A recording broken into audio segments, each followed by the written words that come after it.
Hey, it's James Taylor here.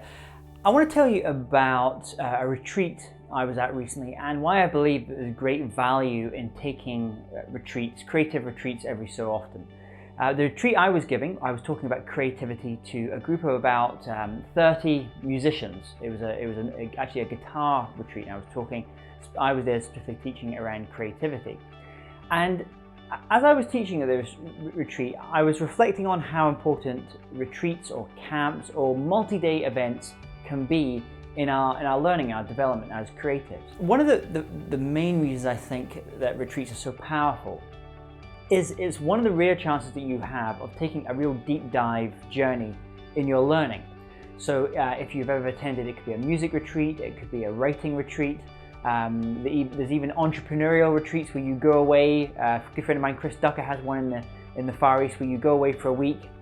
You spend a week learning really incredible information and strategies and techniques.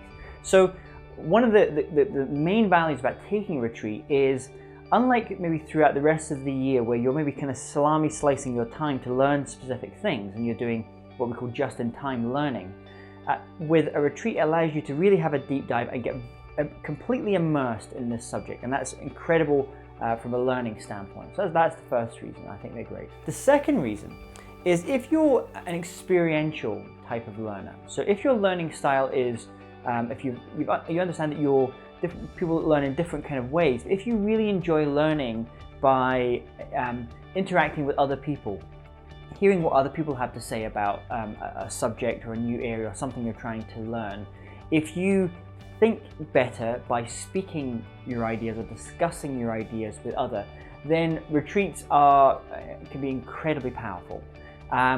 Because it's not just you sitting down, and if your guitar is sitting down there kind of working away on those lines on your own for days at a time, or if you're a writer just sitting at home and writing for a couple of hours a day.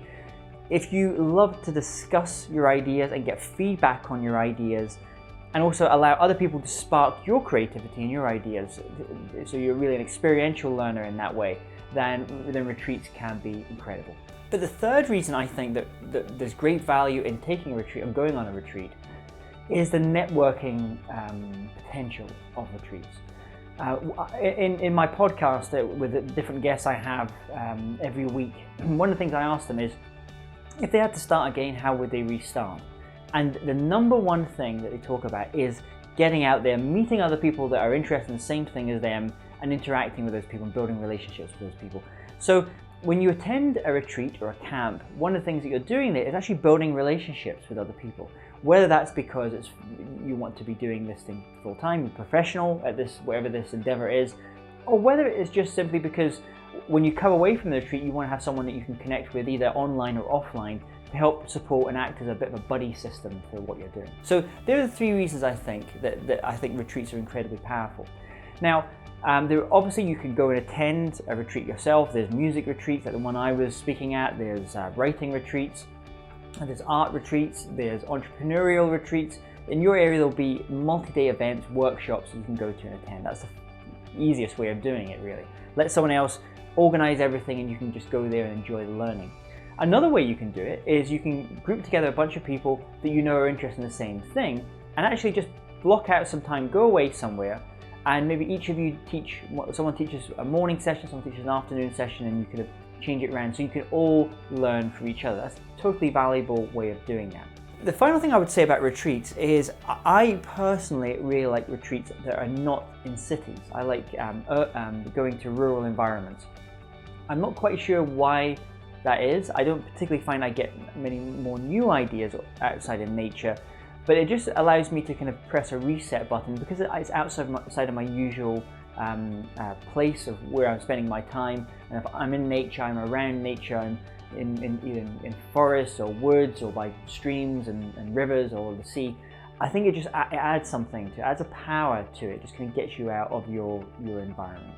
So hopefully that's been useful to you. I highly encourage that you go and attend a retreat as well.